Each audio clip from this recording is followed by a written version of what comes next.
시청자 여러분 안녕하십니까? 헬로티비 뉴스입니다. 학생이 없어 문을 닫는 학교가 늘고 있는 반면 일부 신도시의 경우엔 과밀 학급이 문제죠. 늘어나는 학생 수에 비해 교육 공간이 부족하다 보니 양질의 교육을 받지 못할까 하는 우려인데요. 비슷한 문제로 골머리를 앓던 양주 신도시에 학교가 하나둘 신설되면서 과밀 해소에 기대감이 생기고 있습니다. 보도에 김신혜 기자입니다. 다음 달 개교를 앞둔 양주 푸른샘 초등학교. 학부모와 학생들이 기대에 찬 표정으로 구석구석을 둘러봅니다. 정식 등교를 하기 전 교실 위치와 시설 등을 확인하기 위해서입니다. 3월 4일에 바로 입학했을 때 애들이 와서 좀 적응을 못하는 것보다 지금 미리 와서 좀 구경해보고 적응해보니까 애들이 나중에 3월 4일에 입학할 때도 그 문제 없이 좀 잘 들어와서 학교 생활 잘 할 수 있을 것 같다라는 생각이 좀 들었어요. 푸른샘 초등학교는 양주 회천 신도시에 생기는 첫 신설학교입니다. 인근 도든초와 덕산초로 임시 등교했던 학생들을 포함해 3월부터 전학년 24개 학급에 500여 명이 다닐 예정입니다. 함께 개원하는 푸른샘 유치원은 15개 학급으로 운영됩니다. 지난해 9월 옥정 신도시 회암초와 옥정 호수초 개교에 이어 푸른샘 초등학교까지 신도시의 학교가 하나둘 신설되면서 과밀 학급 문제가 해소될지에도 관심이 커지고 있습니다. 한때 일부 학교는 학생 수가 급증하면서 교실이 부족해 운동장에 임시 건물을 설치하는가 하면 특별실을 일반 교실로 바꿔 수업을 하기도 했습니다. 동두천 양주교육지원청은 꾸준히 학교가 신설될 예정이라며 과밀 학급 문제가 해소될 수 있을 것으로 전망했습니다. 실제로 지난해 초까지만 해도 학급당 학생 수가 과밀 학급 기준인 28명을 넘어섰던 학교들이 올해 초 대부분 20명대 초중반으로 떨어진 것으로 파악됐습니다. 내년도에도 초등학교 1교와 중학교 1교가 개교 예정이고요. 내후년에도 지금 2개 학교가 개교 예정으로 있습니다. 지금 현재 양주 신도시가 지금 지속적인 개발과 인구 증가로 인해서 향후 몇 년간은 꾸준하게 학교 설립이 될 것으로 보고 있습니다. 양주 신도시는 계속 입주가 이어지며 학생 수가 늘어날 전망입니다. 학부모들은 아이들이 좋은 환경에서 교육받을 수 있도록 남은 학교 신설도 차질 없이 진행되길 바라고 있습니다. 헬로티비 뉴스 김신혜입니다. 우리 지역 단체장들을 만나 2025년 주요 계획 살펴보고 있는데요. 오늘은 김덕현 연천군수입니다. 민선 8기 연천군의 핵심 키워드는 사통팔달인데요. 1호선 개통을 이뤄낸 데 이어 서울 연천고속도로의 조기 착공을 이끌어내 도시 경쟁력을 한층 강화한다는 방침입니다. 이재필 기자가 보도합니다.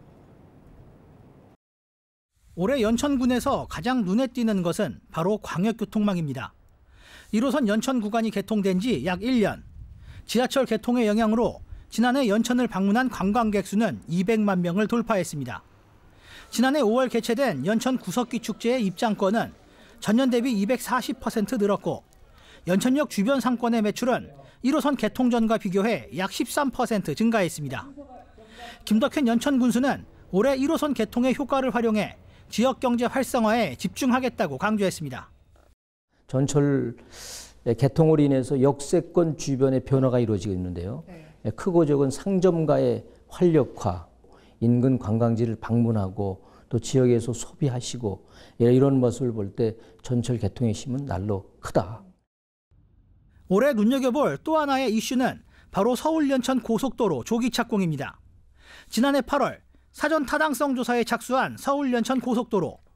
김 군수는 타당성 조사의 성공적 마무리를 기대하는 한편 이를 바탕으로 한 사업 조기 착공을 위해 행정력을 집중하겠다고 밝혔습니다.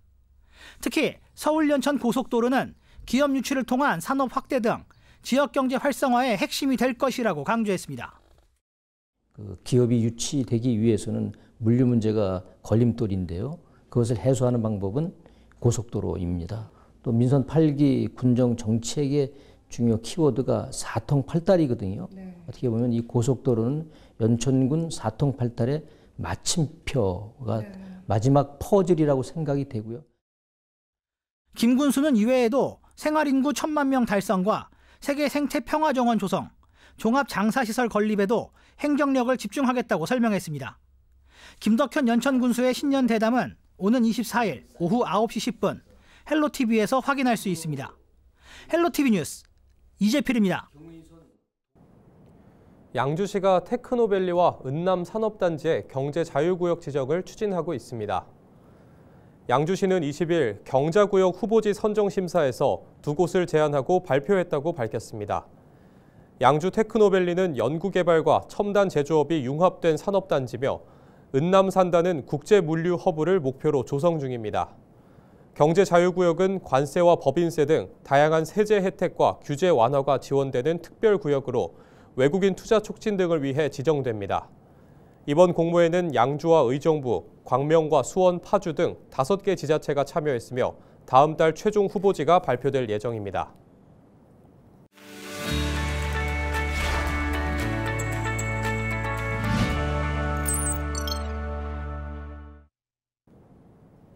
우리 지역 국회의원들의 한 주간 활동 상황 살펴보는 국회는 지금입니다. 박지혜 국회의원이 동별 의정보고회를 이어갑니다. 박 의원은 지난 20일 의정부시 호원 이동주민센터에서 첫 의정보고회를 열었는데요. 7개 행정동의 주민들과 만나 지난해 의정활동 성과를 보고하고 지역발전 방안에 대한 논의를 이어갈 방침입니다. 박 의원은 동별 의정보고회는 시민들의 목소리를 직접 듣고 다양한 의견을 나누는 뜻깊은 자리라며 의정부 시민들의 의견을 바탕으로 2년차 의정활동을 새롭게 계획해 나가겠다고 강조했습니다.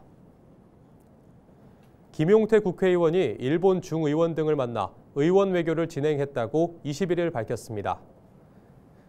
김 의원은 일본 도쿄에서 기시 노부치오 중의원 등 청년 의원 3명을 만나 청년 세대 문제에 대해 집중 논의했다고 설명했는데요. 이어 자민당의 전현직 청년 국장을 만나 한일 관계 증진을 위한 연대 방안도 모색했다고 덧붙였습니다. 한편 김 의원은 지난 16일 일본 교토에서 진행된 윤동주 시인의 명예 박사 학위 수여식 및 서거 80주기 추모식에도 참석했습니다. 이재강 국회의원이 의정보고회를 성황리에 마무리했다고 21일 밝혔습니다. 의정보고회에는 지역 정치권과 시민 등 약 200명이 참석했는데요. 이 자리에서 이 의원은 수도권 내 상대적으로 낙후한 경기 북부의 현 상황을 지적하며 수도권 규제 해소를 위해 노력하겠다고 강조했습니다. 이 의원은 기회발전 특구 지정 대상에 미군 반환 공여구역을 포함시키는 법안을 발의했다며 특별한 희생에는 특별한 보상이 따라야 한다고 말했습니다. 지금까지 국회는 지금이었습니다.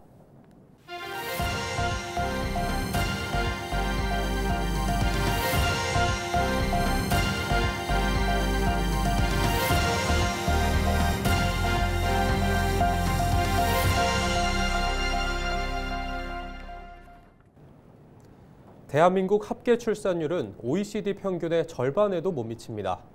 초저출산 국가라는 오명 아래 법적 가족의 출산만을 인정하는 제도적 한계를 극복해야 한다는 목소리가 나옵니다. 이세진 기자의 보도입니다. OECD 평균 비혼 출산율은 3년 전 이미 42%를 넘어섰습니다. 국내 인식도 달라졌습니다. 결혼을 하지 않고 아이를 낳는 것에 동의한다는 비율이 5년 만에 2자리로 올랐습니다. 국가 소멸 위기 상황에서 전문가들은 출산에 대한 인식 변화에 주목하고 있습니다. 전 연령대에서 우리가 이제 비혼 출산에 대해서 포용해야 한다, 인정해야 된다라고 하는 긍정적 인식이 증가하고 있다라고 보여지는 것이죠. 결혼을 했던 안 했던 누구나 임신, 출산, 양육이 가능한 사회로 만드는 그런 제도가 되게 중요하다라고 하는 거죠. 대도시권뿐 아니라 지역에서도 변화를 감지하고 있습니다. 지자체 정책 방향에도 영향을 미치고 있습니다. 전국 조사치보다도 비혼 동거나 비혼 출산에 대한 동의율이 높아요. 경상북도에서도 이제 지자체에서 우선적으로라도 그러니까 선언적 의미로서라도 동방등록제를 추진하는 방안. 반면 비혼 가정이 출산과 육아를 하면서 넘어야 할 산은 적지 않습니다. 비혼 동거 커플의 경우 그 파트너가 출산을 했을 때 배우자 출산을 휴가를 쓸 수 있는가 없는가. 법으로 봐서는 애매하고 규정이 없어요. 이런 것들이 제도상 좀 근거가 명확하게 되어 있다면 훨씬 더. 정치권도 비혼 출산에 대한 사회적 안전망이 필요하다는데 공감했습니다. 제도화 논의를 시작한 배경입니다. 비혼 출생아에 대한 법적, 제도적인 문제점을 보완해야 되는 게 있고요. 이 문제는 여성가족위원회에서 다양하게 오늘 나온 이제 주제를 가지고 우리 법적으로 갈 부분들을 좀 찾아보려고 합니다. 전문가들은 비혼 가정 제도화의 의미가 수용하느냐 마느냐에 있기보다는 누구나 아이를 낳고 키울 수 있는 환경을 만드는 일에 있다고 입을 모았습니다. 헬로티비 뉴스 이세진입니다. 추운 겨울이 가고 봄이 온다는 우수가 지났지만 여전히 한파가 기승을 부리고 있습니다. 이번 주말 비나 눈 소식은 없지만 추운 날씨가 이어지면서 야외 활동 시 주의가 필요한데요. 다음 주에는 점차 기온이 올라 평년 기온을 회복할 전망입니다. 김진재 기자입니다. 봄의 시작을 알리는 입춘에 이어 비가 내리고 싹이 튼다는 우수를 지났지만 수도권에는 여전히 영하권 날씨가 이어지고 있습니다. 21일 오전 최저기온은 서울이 영하 7도, 인천이 영하 6도를 기록했습니다. 특히 동두천과 양주 등 경기 북부 지역에는 지난 18일부터 3일째 한파주의보가 발효 중입니다.